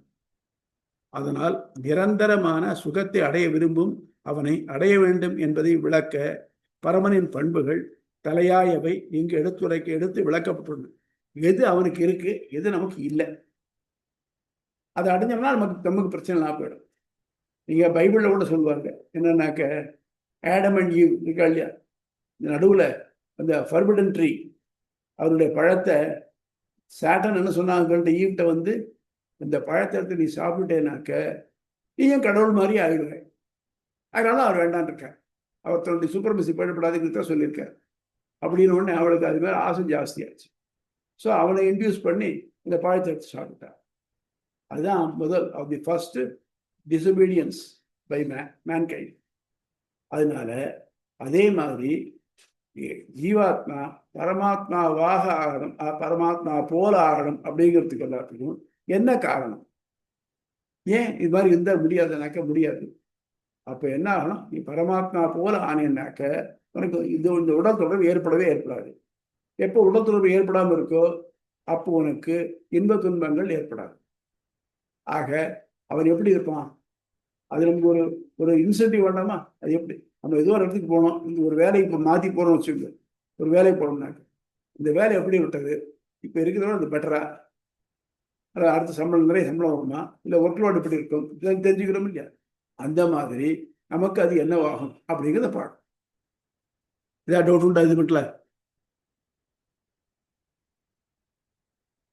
ரைட். பரமாத்மாவின் அடியன் சொல்லுங்க. இல்ல பரமாத்மாவின் பெருமைகளும் சிறுமைகளும். பரமாத்மான்னு சொன்னோம்னாக்க ஏஷோந்தராதித்ய இரண்ய புருஷோ திருஷ்யதேன்னு சூரிய மண்டலத்துக்கு உள்ள இருக்கான். இரண்ய கேசகா ஹிரண்யஸ்மஸ்ருகு ஆபரணகா சுவர்ணமயா, உடம்பு பூரா தங்கமா இருக்கு, அதாவது நம்மால விரும்பத்தக்கதான் இருக்கான் அப்படிங்கிறான். அப்புறம் இந்த வேதத்திலே சொல்றது விந்தில் உரைகிறான். அவன் சாக்கடையில் இருக்கான், அதுல இருக்கான், இதுல இருக்கான்னாக்க விந்திலையும் இருக்கிறான்னாக்க அது எவ்வளவு உயர்ந்த பொருள், இது எவ்வளவு தாழ்ந்த பொருள், எப்படி சார் முடிகிறது? ஒருத்தனை ஏசி ரூம்லயே என்ன பழகிருக்கான், தூந்திரா ரீஜன்ல இருக்கான். அவனை திடீர்னு கொண்டு ஓவர் நைட்டு ஈகோட்டார் கிட்ட விட்டா என்ன ஆகும்? அவன் செத்தே விடுவான், வெப்பம் தாங்காம. இப்போ இந்த மாதிரி எப்படி இவனால முடிகிறது? அடுத்தபடியாக இப்போ அவனுக்கு அபகத பாத்மா விஜரோ விமிருத்யு விசோகா விஜிகித்சகா அபிபாசகா சத்தியகாமகா சத்தியசங்கல்பா அப்படின்னு அவனுக்கு 8 குணங்கள் இருக்கு. அவனுக்கு பாவம் கிடையாது, பசி கிடையாது, தூக்கம் கிடையாது, தாகம் கிடையாது, மூப்பு கிடையாது, நரை கிடையாது, சாவு கிடையாது அப்படின்னு இருக்கு இல்லையா? அவன் அப்படி அந்த மாதிரி கூட்டுது. ஆனா ஆத்மாக்கள் எப்படி இருக்குன்னாக்க எல்லாம் உண்டு. எத்தனை நாளைக்கு சாப்பிடாம இருக்க முடியும் நம்மால? Maximum 48 hours. அதுக்குள்ளேயே ஏன் சில பேருக்கு 4 hours சாப்பிடாட்டாலே தலை வெடிச்சு விடும் போல இருக்கு. அந்த மாதிரி இருக்கு. அப்புறம் இன்னொரு இது பார்த்தோம், வா சுபர்ணா சவிஜா சகாயா சமானம் விரக்ஷம் பரிஷஸ்வஜாத்தே தயோரண்யம் பிப்பலம் சுவாத்வத்தி அனஸ்யன்யன் அபிஷாக சீதின்னு 2 பறவைகள் இருக்கு. ஒரே மரத்தை சார்ந்திருக்கு. அதுல ஒரு பறவையானது அந்த மரத்தினுடைய பழங்கள் எல்லாம் சாப்பிடுறது. சாப்பிடுறது என்ன பண்றதுனாக்க அது ஒளி எழுந்து போறது, சாப்பிடாதது ஒளியோடு இருக்கு. இதுக்கு உருவகமா சொன்னா, இந்த மரம்ங்கிறது நம்ம இந்த உடம்பு, அதுல 2 பறவைகள் இருக்கு, ஒரு ஜீவாத்மா ஒன்று பரமாத்மா. இந்த ஜீவாத்மா கர்ம வினைகளை அனுபவிக்கிறது, பழங்களை சாப்பிடுறது. பரமாத்மா கர்ம வினை அனுபவிக்கிறது இல்லை அப்படின்னு. அப்போ ஆக மொத்தம் 2 வித்தியாசம் இருக்கு இல்லையா? இப்போ அப்படி இந்த அதாவது ஒளி இழக்காம இருக்கும் தன்மை, ஒளி இழக்கும் தன்மை, இந்த பெருமை சிறுமை 2 இருக்கு இல்லையா? அப்புறம் இதுக்கு மேல இன்னொன்னு என்னன்னாக்க, இந்த பரமாத்மாவுக்கு குணம் உண்டா இல்லையா? இதுக்கு ஒரு பிரதான வாக்கியம் ஒன்று இருக்கு. தஸ்ய ஹவை தஸ்ய புருஷஸ்ய ரூபம் யதா மகாரஜனம் மகாரஜனம் வாசோ யதா பாண்டவாவிகம் யதே இந்திரகோபோ யதா அக்னி அச்சுதஸ்ய புண்டரீகம் யதா யதா யதா சுகிருத் வித்யுதம் சகிருதி வித்யுதேவ ஹவா அஸ்ய ஸ்ரீ பவதி ஏவம் வேதः அதாத்யோ அதேசோ நேதி நேதி. கேட்கிறார், இந்த பரமாத்மாவுடைய உருவம் எப்படி இருக்கும், அந்த புருஷனுடைய உருவம் எப்படி இருக்கும் கேட்கிறார். மகாரஜனம் எல்லாம் மஞ்சேன்னு இருக்குமா? அப்படி இருக்குமா? இல்லை. ஏதோ பாண்டுரம் இல்லை வெள்ளையா இருக்குமா? இந்திரகோபம், இந்திரகோபம்னா செக்கச்செவேல்னு இருக்கக்கூடிய ஒரு பூச்சி இது இல்லையா? இதுல சிந்தூர செம்பொழி போல் திருமாலின் சோலை எங்கும் இந்திர கோபங்களை எழுந்தும் பறந்திட்டனவால் மந்திரம் நாட்டி மதுரக்கொழும் சாறு கொண்ட சுந்தர தோளுடையார் என் நிலவை செப்புவினை என்கிறாளே ஆண்டாள். அந்த மாதிரி இந்திரகோபம் செக்கச்செவேல்னு இருக்கும் பூச்சி. அந்த மாதிரி இந்திரகோபம். இது அக்னி ஆச்சுதா, அக்னி நெருப்பு ரூபம் இருக்குமா? புண்டரீகம் எதா தாமரை போல் இருக்குமா? வித்யுதம் மின்னல் போல இருக்குமா? அப்புறம் எப்படி இருக்கும் அது அப்படின்னு கேட்குறார். கேட்கறதுக்கு ஏவம் வேதா எப்படி அறியறது? அதா அதேசோ நேதி நேதி இது இப்படிலாம் இல்லை இல்லைங்க. இந்த நேதி நேதிங்கிறது இல்லைங்கிறது தான். ஆனா எப்படின்னா ந இதி நேதி. அப்போ இதுனா இவ்வாறாக, நான் இல்லை இவ்வாறாக இல்லை. நான் இப்போ இந்த லேப்டாப் வச்சிருக்கேன். ஒருத்தர் வந்து முன்ன பின்ன தெரியாது கேட்குறார், இதுதான் எல்லாம் கம்ப்யூட்டருமேவா அப்படின்னு கேட்டாங்க. நான் என்ன சொல்லுவேன்? இல்லைன்னு சொல்லுவேன். ஏன்னா இந்த கம்ப்யூட்டர்னு சொல்லக்கூடிய ஏதோ இதில் ஒரு போர்ஷன் தான் இது. இதோட என்னெல்லாமோ இருக்கு அதில். அவர்கிட்ட இதான் கம்ப்யூட்டர் சொல்லிட்டேன்னாக்க, ஓ இவ்வளோதான் போட்டுருக்கு, இதுக்கு மேலே இல்லை அப்படின்னு தெரிஞ்சுக்கணும். அப்போ ஒருத்தன் போய் என்ன பண்றான்னாக்க, பெருமாளுடைய ரூபம் என்னன்னாக்க இந்திரகோபம் மாதிரி சிவப்பான இல்லை, அக்னி மாதிரி இருக்கா இல்லை, வெள்ளையா இருக்கா இல்லை. அப்ப என்ன ஆச்சு? இதனால அந்த உருவமானது நீ சொல்ற ஒரு அளவுக்குள்ள அளவுபடாதது அப்படின்னு ஆகுது. ஆனா இந்த சங்கர பகவத்பாதால் எப்படி எடுத்துட்டு இருக்காருனாக்க, வெள்ளை இல்லை, சகப்பு இல்லை, இது இல்லை, ஆக மொத்தம் இந்த மாதிரி குணங்கள் எதுவுமே இல்லை எதுவுமே இல்லாததுதான் பிரம்மம். முதல்ல பார்த்தோம், சொல்லுவோம் இல்லையா, அசேஷ விசேஷரகிதம் பிரம்மைவ சத்தியம் ஜெகன் வித்யா இது வேதாந்த டிண்டி மகான் பார்த்தோம். அதாவது எந்த வித குணங்களும் செயல்களும் அற்றது பிரம்மம். அதைத்தான் வேதாந்தம் பறையறிவிக்கிறதுன்னு சொன்னார் இல்லையா, அப்படின்னு சொல்றாரு. இப்போ இது இவ்வாறு இல்லை அப்படிங்கிறதுக்கும் இல்லைங்கிறதுக்கு என்ன வித்தியாசம்? இப்போ சொல்றா இல்லையா, டெங்கு ஜுரமும் இந்த இது வந்து புதுசாக வந்து அந்த அதுவும் ஒரே மாதிரியா? இல்லை, ஒன்று வெவ்வேறு. ஆமாம், டெங்கு ஜுரம் தான் மலேரியா ஜுரம் தான் அப்படின்னாக்க, அப்போ மலேரியா கொடுக்குற மருந்தே டெங்கு கொடுக்கலாமே? கொடுக்கலையே. அதனால ஜுரத்துக்கு எத்தனையோ வகை இருக்கலாம், ஆனால் எல்லாம் ஒரே மாதிரி இருக்காது. ஒன்று வெவ்வேறு, இதுலேருந்து வேறுபட்டது, இதுலேருந்து வேறுபட்டது, இதில் வேறுபட்டது. அப்போ ஆக மொத்தம் உலகில் ஒவ்வொரு பொருளாக எடுத்து இதிலிருந்து அது வேறுபட்டது, இதிலிருந்து அது வேறுபட்டது அப்படின்னாக்க, உலகத்தில் பொருள் எல்லாத்தையும் எழுதிருக்குதுன்னா எல்லாத்துலையும் ஒரு தாழ்ச்சி இருக்கு. இப்போ சொல்கிற ரூபமே கலரையும் எடுத்துக்கும். எல்லா பொருளும் அதனுடைய கலர்லேயே முழுக்க இருக்கா? இதுக்கு வந்து பார்த்தீங்கன்னாக்க எந்த பொருளுமே அதனுடைய ஒரிஜினல் கலரில் இருக்க முடியாது. என்ன வேணால் பட்டுப்புடவையாக இருக்கட்டும், இல்லை சாதாரண வெள்ளை பனியனை வெளுத்து பொருள் வச்சுக்கணும், அதையும் போட்டிங்கனாக்கா அது பழுப்பாத்தான் ஆகும். அதனால இதுக்கு மாறுபாடு உண்டு. ஆக நீ நினைக்கிற மாதிரி அதே கலர்ல தான் இருக்கும் தேவையில்லை, அது மாறுபடும். மாறுபடுறது மட்டும் இல்லாம இந்த எல்லா தாட்சிகள் இருக்கு இல்லையா, இதுக்குள்ள இந்த இந்த இந்த நல்ல குணம் இருக்கிற மாதிரி கெட்ட குணமும் இருக்கு. அது கலரோட இருக்கு, அது துவைச்சாக்க சாயம் போடுறது, இந்த மாதிரி இந்த குணம் கிடையாது. இலை பச்சையா இருக்கு, பழுத்தாக்கை விழுந்துடுறது, அந்த மாதிரியும் இல்லை.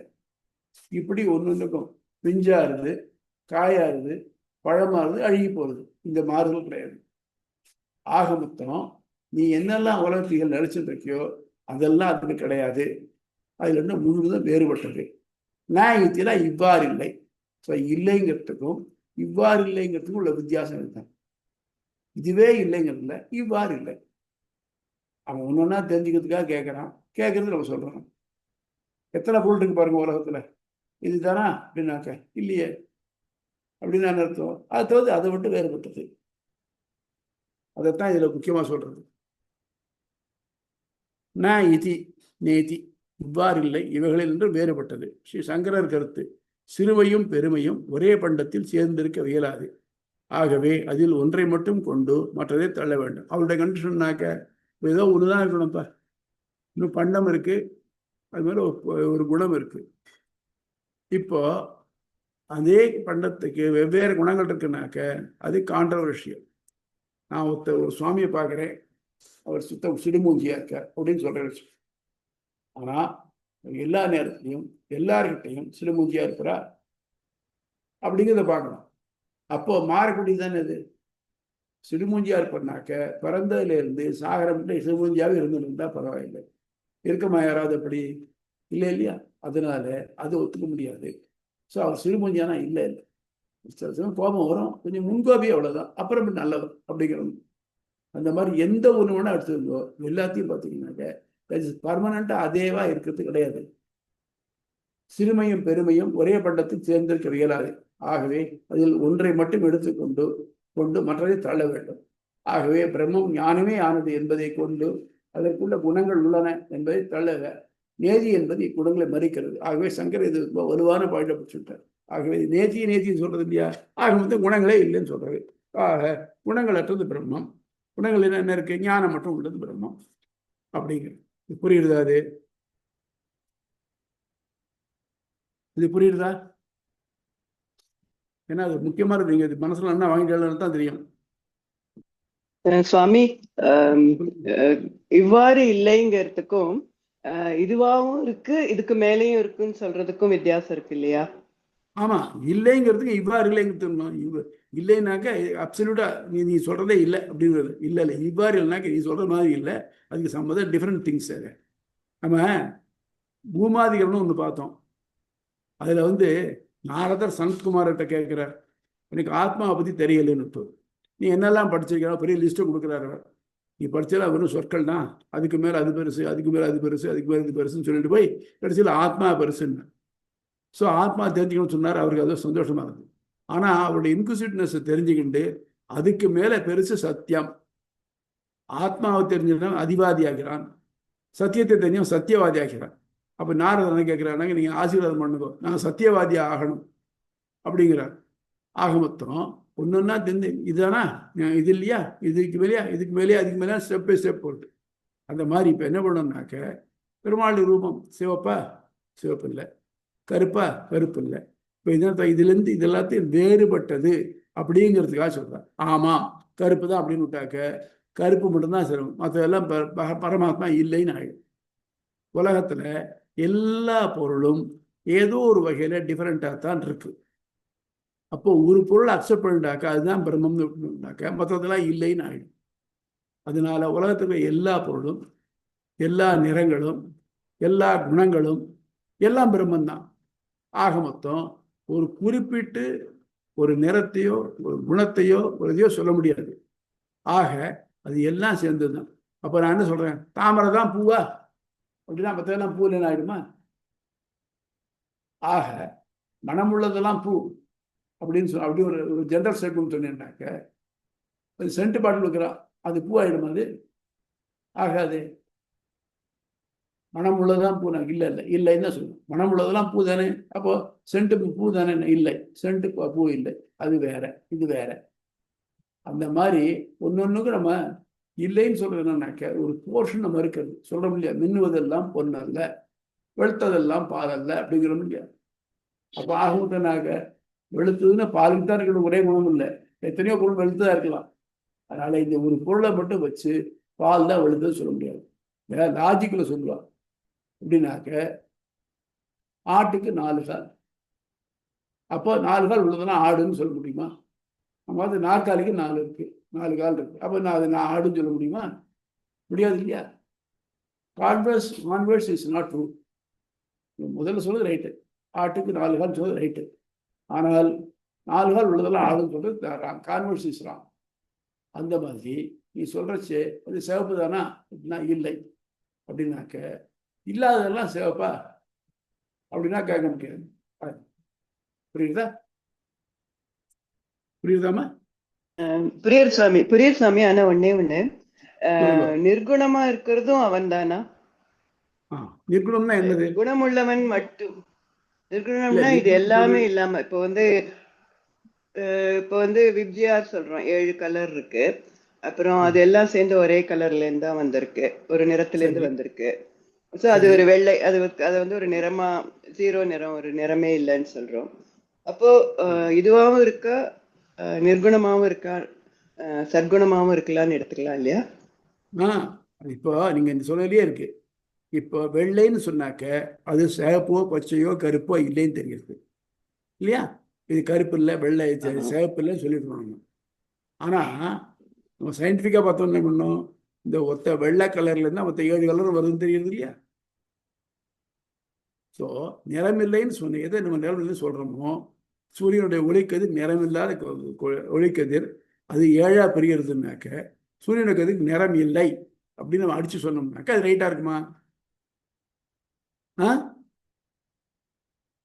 ஓகே சாமி. நம்மால அப்ப நிர்குணம்ங்கிறது வந்து சொல்லுங்க. நிர்குணம்ங்கிறது வந்து ஒரு ஒரு குணமே இல்ல அப்படின்னு ஒரு, அது ஒரு அந்த மாதிரி ஒரு கான்செப்டே இல்ல. இல்ல, நிர்குணம்ங்கிறது ஒரு குணம் தான். என்னன்னாக்க நீ எதிர்பார்க்கிற குணங்கள் அதுல இல்லை. ஒரு பொருளை இன்னும் வித்தியாசப்படுறோம். எப்படி குணத்தை வச்சா வித்தியாசப்படுறோம். உலகத்துக்கு எந்த பொருளாக தான் இருக்கட்டும், நீங்க அதை இன்னும் வந்து வேறுபடுத்தணும். எப்படி வேறுபடுத்தணும்னா குணத்தை வச்சுதான் வேறுபடுத்தணும். இப்போ நிர்குணம்னு சொன்னீங்கன்னா நடக்கும், மற்றதுக்கெல்லாம் குணம் இருக்கு, அது இதுல இல்லை.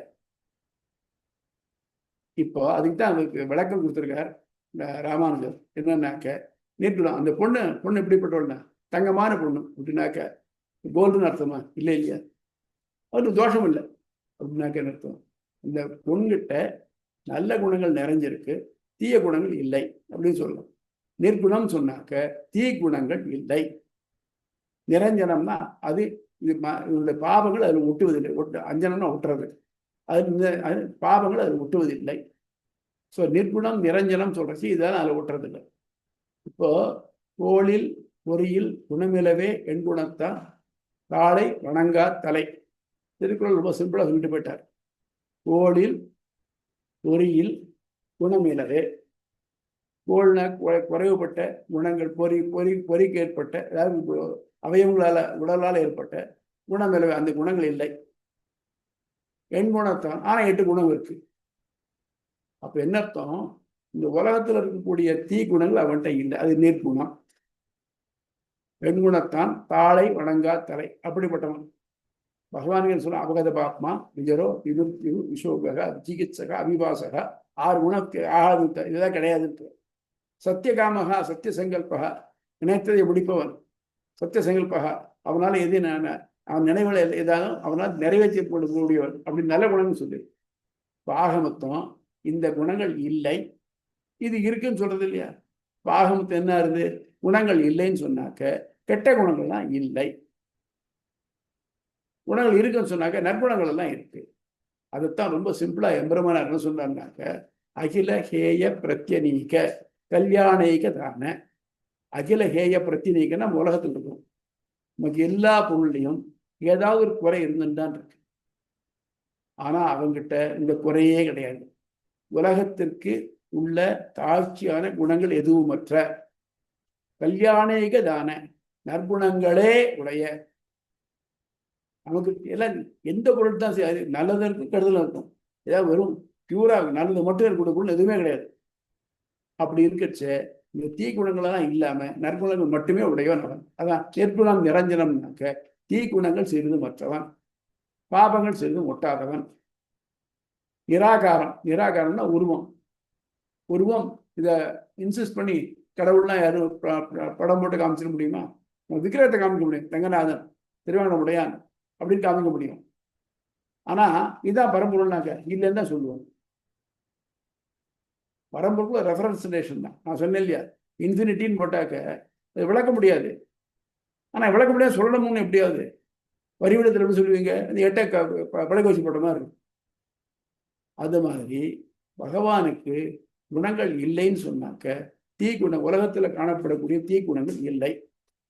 குணங்கள் உண்டு சொன்னாக்க நற்குணங்கள் எல்லாம் உண்டு. குணமே இல்லைன்னாக்க ஒருத்தரால இன்னொருத்தருக்கு என்ன ஹெல்ப் பண்ண முடியும்? இன்னொன்னு சகசநாமத்துல பாத்தீங்கன்னா அவிஜாதா அப்படின்னு வருது. அவிஜாதா கிருதலட்சணான்னு வருது. அவிஜாத பெருமாளை ஞானத்தை பிரமாதமா சொல்லிவிட்டு அவிஜாதா அறியாதவன், அறிவற்றவன் வருது. அறிவற்றவன் இருக்க முடியுமா? இத்தனை குணத்தை பூரா சொல்லிவிட்டு அறிவற்றவன் இப்ப என்ன பண்ணுவேன் இருக்கு? நீ சொல்லுங்களேன், வாட் யூ வில் ஆன்சர்? பெருமாளுக்கு சர்வஜன்னு சொல்லிட்டு அவிஜாதான்னு சொல்ற விஷயம்னாக்க எப்படி தீஸ் டு அக்ரி?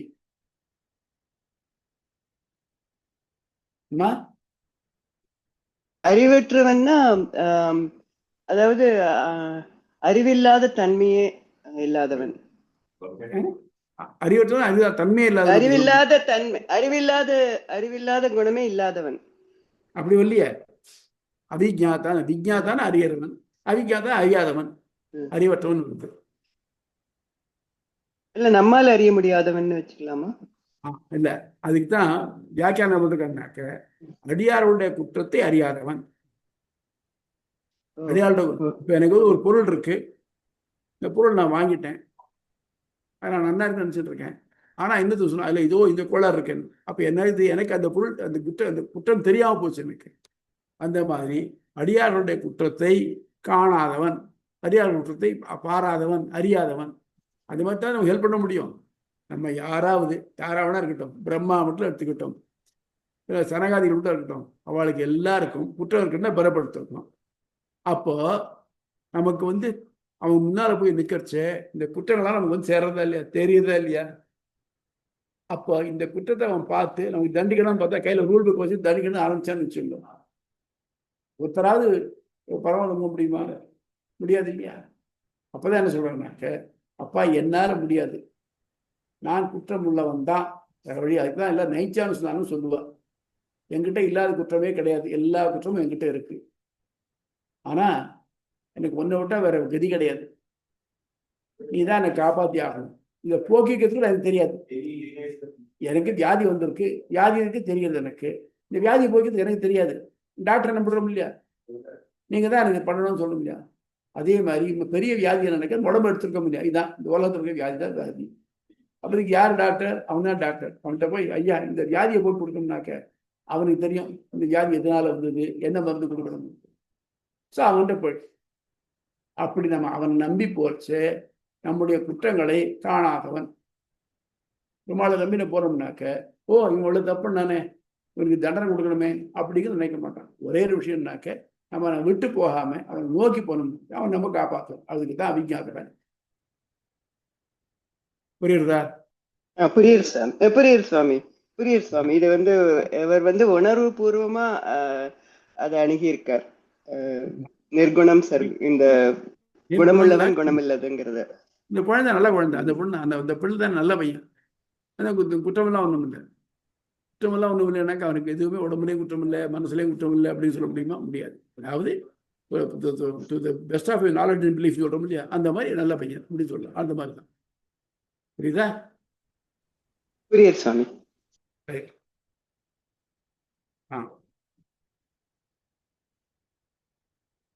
இந்த பக்கம் 257 உபயலிங்காதிகாரம். இன்றியமையாத இரு பண்புகள் இக்களத்தின் பெயரும் தொடர்பும். இதுவரை ஆத்மாவின் கனவு, உறக்கம், மயக்க நிலைகளும் அவற்றில் ஆத்மா பரமாத்மா தொடர்பு கொண்டிருத்தலும் விளக்கப்பட்டது.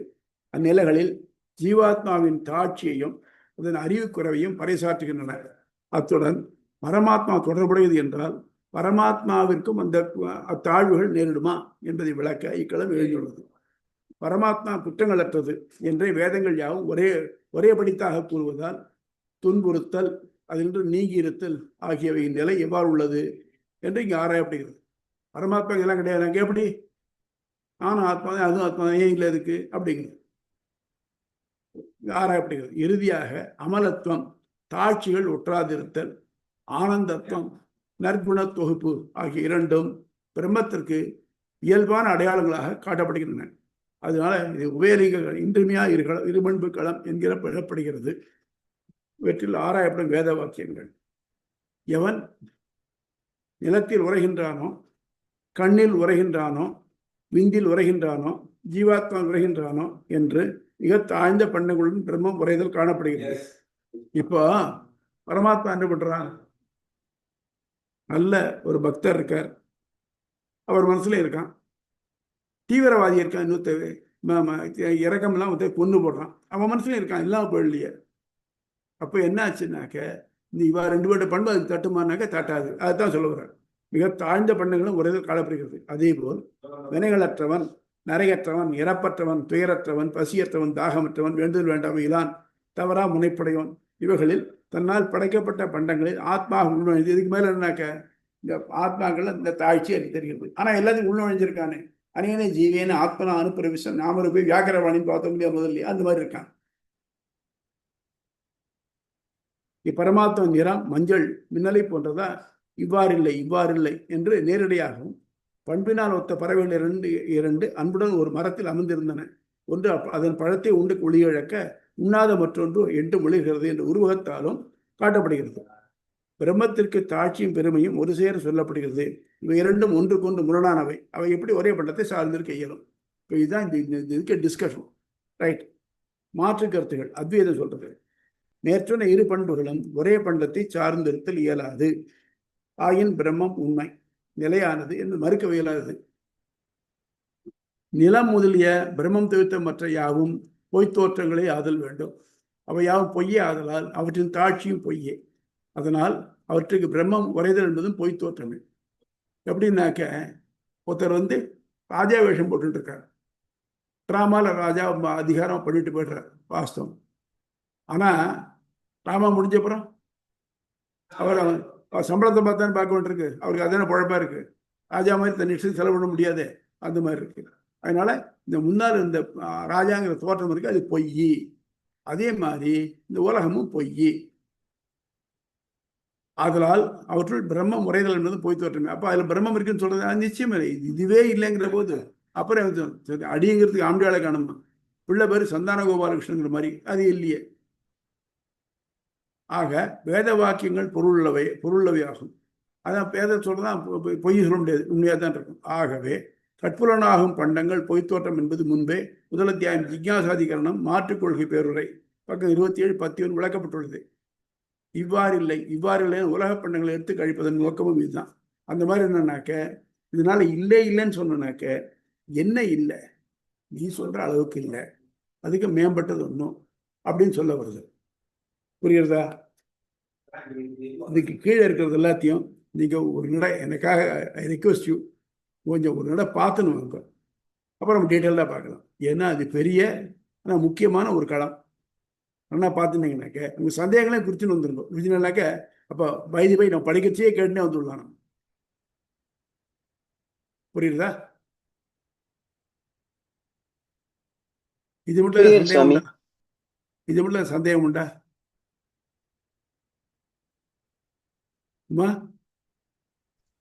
உங்களுக்கு சந்தேகம் இல்ல சுவாமி. இது வந்து யோசிக்கிறேன், இது எங்கேயோ பகவத்கீதையில வந்து குணங்களுக்கெல்லாம் அப்பாற்பட்டவன்னு ஒரு பரமாத்மாவை பத்தி நம்ம இது பண்ணும்போது உலகத்தில் உள்ள குணங்களுக்கு அப்பாற்பட்டவன், உலகில் உள்ள குணங்களுக்கு அப்பாற்பட்டவன் இது பண்ணும். குணங்கள் உண்டு அப்படின்னு நம்ம சாதாரணமா சொல்லும் போது அதை கொஞ்சம் குறைச்சுடுற மாதிரி இல்லையா, சின்னதாக்கிற. குணங்களுக்கு அப்பாற்பட்டவன், குணங்கள் அந்த பேரானந்தத்தை உடையவன். நமக்கு வந்து ஜீவாத்மாக்கு ஆனந்தம் ஏறி இறங்குறது எல்லாமே அதெல்லாம் தெரியுது. அவர் வந்து அது உள்ளே இருந்தாலும் அவனை அஃபெக்ட் பண்றது இல்ல. அவன் குணங்கள் அற்றவன் பேரானந்தத்தை உடையவன் சொல்றது ஒரு அந்த மாதிரி ஒரு வேலிட் ஸ்டேட்மெண்டா இருக்கிற மாதிரி மைண்டுக்கு தோணுது. குணங்கள் இருக்கு அப்படின்னு நம்ம இப்ப சொல்றோமே அப்படின்னு ஒரு யோசனை தோணுது. ஒரு யோசனை தோணுது, குணங்கள் ஒன்றுன்னு கொஞ்சம் சின்னதாக்குறோமோ அப்படின்னு யோசிக்கிறேன். வேற ஒண்ணும் இல்ல. குணங்கள் அற்றவன் அப்படின்னு சொல்றது வந்து அது இன்னும் கொஞ்சம் பெருசானவன், பெருசா வியூ பண்ண முடியுமோ அப்படின்னு யோசிக்கிறேன். வேற ஒண்ணும் இல்ல. இன்னும் கொஞ்சம் படிக்கணும். நான் படிச்சுட்டு நீங்க சொன்ன ஸ்டேட்மெண்ட்லயே இருக்கு, குணங்கள் அற்றவன் ஆனந்தமே உடையவனாக்க அது குணம் தானே. அப்ப என்ன பண்ணணும்? நல்ல குணங்கள் மட்டும் உள்ளது. ஓகே, நல்ல குணங்கள் கரெக்ட். அதான் கல்யாணேக பாவங்கள் சிறிதும் கல்யாணேக குணம், எல்லா நற்குணங்கள் மட்டுமே உண்டு, தீக்குணங்கள் அற்றவன். குணங்கள் இல்லைன்னு சொல்ல முடியாது. Absolutely is pure from all qualities சொல்ல முடியாது. he has qualities. ஆனா அந்த qualities it is not as we see in the world. இதுக்கெல்லாம் நேரம் நீங்க எந்த பண்டம் எடுத்தனாலும் சரி, எல்லா பண்டம் ஏதாவது ஒரு குறை இருக்கும். குறையே இல்லாத பண்டம் ஏதாவது உண்டா? கிடையாது. அவனுக்கு கிடையாது. அந்த பொண்ணு எல்லாம் நல்லதெல்லாம் என்ன இருக்கு? நல்லது எல்லாத்தையும் எடுத்துக்கோங்க, கெட்டதை தள்ளிடுங்க. அதான் முதல்ல சொன்னேன் உங்களுக்கு. இங்க உலகத்தில் இருக்கிற எல்லா மதங்கள்லையும் நல்லதெல்லாம் என்னென்ன இருக்கோ அது எல்லாத்தையும் எடுத்துன்னு வாங்க, எல்லாத்தையும் சேர்த்து போட்டீங்கன்னா தெரியும் சிஷ்டாத்மிதம். இப்போ மாம்பழம் இருக்குன்னு வச்சுக்கோங்க, மாம்பழம் இனிமையா இருக்கு, சத்துக்கள்லாம் இருக்கு, வாஸ்தவம். ஆனா என்னாச்சு, நான் நிறைய மாம்பழம் சாப்பிட்டேன்னாக்க எனக்கு ஏதோ வியாதி வருது. ஆக வியாதியை தோணுது மாம்பழம் காரணமா இருக்கு இல்லையா? அப்படி இல்லாம இருந்து வச்சுக்கோ, நீங்க இந்த பழம் எவ்வளவு வேணா சாப்பிடலாம், உடம்புக்கு ஒன்றும் பண்ணாது அப்படின்றதுனாக்க அது விசேஷமா இருக்க முடியாது. அந்த மாதிரி ஒவ்வொரு பொருள்லையும் ஏதோ ஒரு குணமும் குறையும். இந்த குறைகள் எல்லாம் கிடையாது, எல்லா குணங்களையும் சேருங்க. ஒவ்வொரு பொருள் இருக்கிற எல்லா குணங்களும் நற்குணங்களாம் சேருங்க, எல்லாம் சேர்த்து ஒட்டுமொத்தமா அவன் தான். அவனுக்கு குணம் இல்லைன்னாக்க அவங்கள உலக படைப்பானா? நம்ம கர்மா அனுபவிக்க விடுவானா? ஆச்சாரிய கிரந்தம்னு ஒரு முக்கியமான கிரந்தம் சிவவைஷ்ணவ கிரந்தத்துல, அதுல பகவானுடைய அன்பு ஒன்றுனாலதான் நமக்கு உடம்பே கொடுத்துருக்கான். ஏன்னா இந்த உடம்பை கொடுத்ததுனாலதான் நாம் யாரு, நம்ம ஏன் பிறந்தோம், பிறக்காம இருக்க என்ன பண்ணணும் அப்படின்னு முயற்சி பண்ணி அவன் அடையிறதுக்கு நம்ம முயற்சி பண்ண முடியும். இந்த உடம்பை கொடுக்காம இருந்தாக்க அதுவும் கிடைக்காது இல்லையா? ஆக அவன் பரம கருணையினால் நம்மை அனுபவிப்பித்தான் அப்படிங்கிறார். அதனால அவனுடைய கருணையினால்தான் நம்ம பிறந்திருக்க. அப்ப ஆக மொத்தம் நம்ம உண்மையை தெரிஞ்சினோம்னாக்க இனிமே பிறக்காம இருந்து வழிபடிக்கும். இந்த குணங்கள் மட்டும் இல்லைன்னாக்க நமக்கு எப்படி ஹெல்ப் பண்ணுவான்? நம்ம யாரை பிரார்த்திச்சுக்கிறது? குணமே இல்லைன்னு வச்சுக்கோங்க. குணம் இல்லை, உருவம் இல்லைன்னாக்க இமேஜின் பண்ண முடியுமா உங்களால? குணமே இல்லாத பொருள் ஏதாவது பொருள் இருக்கா? எதுவும் இல்ல சுவாமி. கரெக்ட். நமக்கு எக்ஸாம்பிள் சொல்லணும்னாக்க அதுக்கு ஏதாவது ஒரு பொருள் வேணுமா இல்லையா? ஒண்ணும் இல்ல, ஆட்டுக்கு வால் அளந்து வச்சிருக்கான் சொல்லுவாங்க. ஆட்டுக்கு வால்ல என்ன பிரயோஜனம் அப்படின்னு ஒரு பிரயோஜனம் இல்லை நியாயம் பார்க்க போனாக்க. ஆனா என்ன சொல்றாங்க, உதாரணம் சொல்ல வேண்டாமா? அதுக்கு ஆட்டுக்கு வால் ஒரு உதாரணம் சொல்லு, அதுக்காக இந்த பொருள் இருக்கு அப்படிங்கிற மாதிரி. வெற்றி எஸ் சுவாமி. சுவாமி, இப்போ 2 குணங்களை பார்த்தோம். பிரம்மத்தின் 2 முக்கிய குணங்கள். ஒண்ணு வந்து ஞானம், இன்னொன்னு வந்து அனந்தம். இந்த ஞானம் அனந்தம் இந்த 2 வந்து முக்தி நிலையிலையும் வந்து ஏன் அவனுக்கு அது முழுமையா கிடைக்கிறது இல்ல? யாருக்கு? முக்தனுக்கு, ஜீவன் முக்தனுக்கு. சொன்னா கிடைக்கல, ஃபுல்லா கிடைக்கிறது. அவன் இறைவனுக்கு ஈக்குவலா ஆயிடுறானா? இறைவனுக்கு ஆமா, இறைவனை ஒத்து ஆயிடுறான். ஒரே ஒரு விஷயத்துல 2 பேருக்கு வித்தியாசம் வருது. இங்க கடைசி சூத்திரத்துக்கு முந்தின சூத்திரத்தை சொல்றது லோக வியாபார வர்க்கம். அவனால் உலக படைத்து அழித்து அழிக்க முடியாது. அதை தவிர்த்து மற்றது எல்லாத்துக்கும் இறைவனுக்கு ஒத்தவன ஆயிடுறான். அது எப்படின்னாக்க, இவன் ஜீவன் அணு, பரமன் விபு. இப்போ ஒரு பெரிய ஒரு பால் இருக்குன்னு வச்சுக்குவோம், ஒரு ஒரு பெரிய மலை இருக்குன்னு வச்சுக்கோம். இந்த மலையில ஒரு கல் இருக்கு. இந்த கல்லுக்கு மலையோட குணங்கள்லாம் இருக்கா இல்லையா? மலையோட குணங்கள் அது கல்லுக்கு உண்டா இல்லையா? ஆனா that is limited to the size இல்லையா? அந்த மாதிரி இவனுக்கும் ஞானம் ஆனந்தம் எல்லாம் இருக்கு. அந்த ஆத்மாவுக்கு முழுமையான ஞானம் ஆனந்தம் தான் இருக்கு. ஆனால் இறைவனுடைய எப்படின்னாக்க, எல்லா ஆத்மாக்களுடைய ஞானம் ஆனந்தம் எல்லாத்தையும் சோத்து. அதாவது இங்க பிறந்திருக்கிறது, முக்தி அடைஞ்சது, முக்தி அடையாது, நரகத்தில் இருக்கிறது, எல்லா இதோடையும் சேர்த்து அவனுக்கு அவ்வளவு சேர்ந்து இருக்கு. ஸோ நம்ம அவன்கிட்ட ஒரு போர்ஷன், அவனுடைய குணங்கள்லாம் நம்மகிட்ட இருக்கு. எல்லாமே இதுல இருக்கு. வேற ஒன்றும் இல்லை. சாப்பாட்டில் உப்பு இல்லை போடுறோம் வச்சுக்கோ, கொஞ்சம் உப்பு போட்டால் அது கொஞ்சம் சுவையாக இருக்குது. அது கொஞ்சம் அதிகமாக போச்சுனாக்க அது வெறுப்பாக இருக்கு. அப்போ இந்த இந்த பொருளுக்கு இவ்வளவு உப்பு தான் இருக்கணும் அப்படின்னு இருக்கு இல்லையா? சில பொருளுக்கு உப்பு தூக்குறா தான் நல்லா இருக்கும், சில உப்பு குறைச்சா தான் நல்லா இருக்கும். அந்த மாதிரி அந்தந்த ஆத்மாக்களுக்கு ஏற்ற மாதிரி ஞானானந்தம் உண்டு. அந்த எல்லா ஞானானந்த தொகுப்பு, கம்ப்ளீட் தொகுப்பு இருக்கு பாருங்க, அதுதான் அவன். அதனால நமக்கும் ஞானானந்தம் உண்டு, அவனுக்கும் ஞானானந்தம் உண்டு. அது ஒன்றும் தப்பே கிடையாது. இங்கே என்ன சொல்லணும்னாக்க, இப்போ இவனுக்கு ரெண்டு ஒரு நிலை அப்படின்னாக்க, ஆத்மாவா இருந்ததுனாக்க இவனுக்கு இழிவு ஏற்படுறது, மலத்துவம். ஆனா அவனுக்கு அமலத்துவம் எப்பவுமே. இவனுக்கு இன்ப துன்பங்கள் ஏற்படுறது, அவனுக்கு இன்ப துன்பங்கள் ஏற்படுறது, ஆனந்தத்துவம். இதுதான் ரெண்டு இங்க இருக்கிறத நம்ம வேறுபடுத்துறது. நானும் உலகத்தில் இருக்கேன், அவன் எங்குள்ளே இருக்கான். ஆனா எனக்கு எல்லா அழுக்குகளும் இருக்கு. ஆனா அவனுக்கு, எனக்கு ரத்தம், சதை, சீழ், மலம், மூத்திரம், வைராகெல்லாம் இருக்கு. அவனுக்கு அது கிடையாதே. இது அமலத்துவம். ஆனந்தத்துவம், நான் இப்ப இருக்கேன், எனக்கு லாட்ரி விழுந்தா நான் சந்தோஷப்படுறேன். ஆனா எனக்கு திடீர்னு ஒரு நஷ்டம் வந்துட்டா வருத்தப்படுறேன். அது அவனுக்கு இருக்கா? இல்லையே.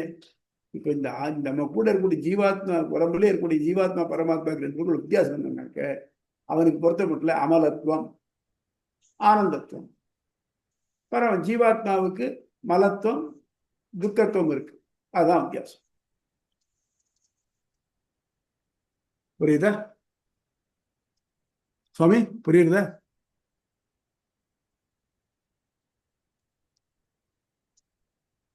வேற டவுட்ஸ்? இதை படிச்சுன்னு வாங்க. இதுக்கு கொஞ்சம் டைம் எடுக்கும் அது.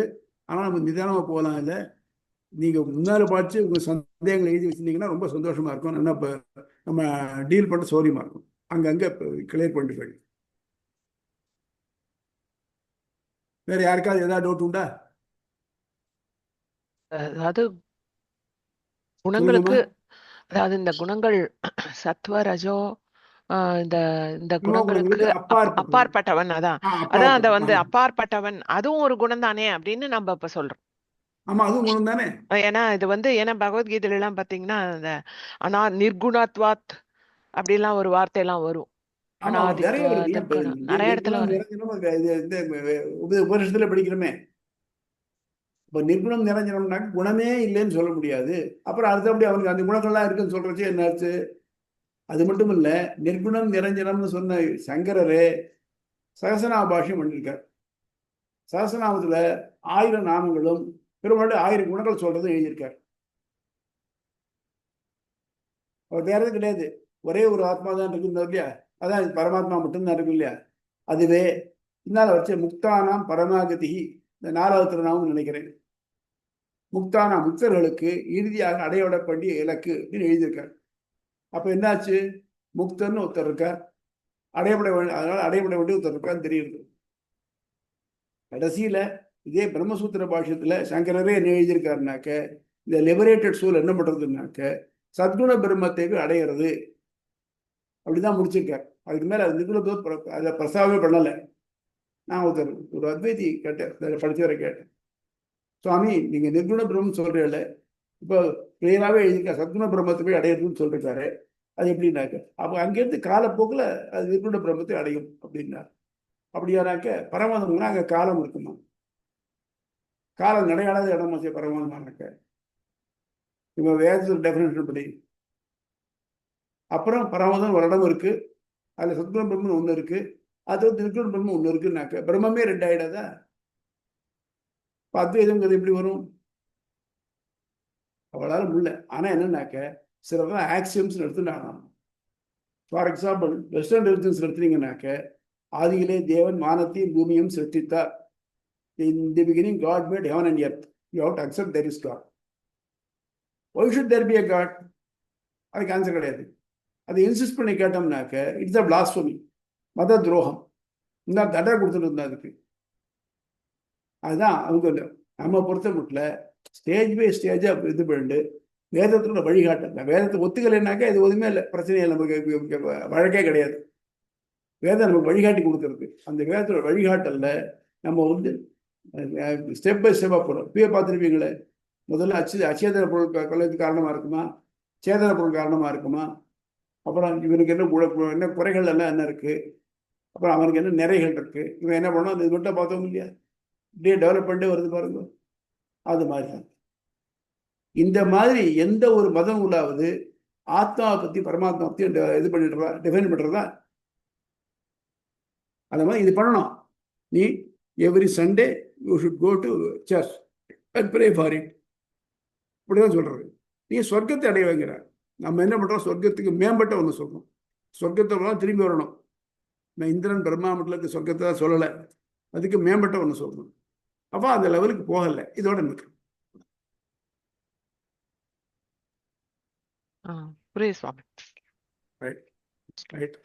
ஆழ்வார் எம்பெருமானார் ஜியர் திருவள்ளே சரணம்.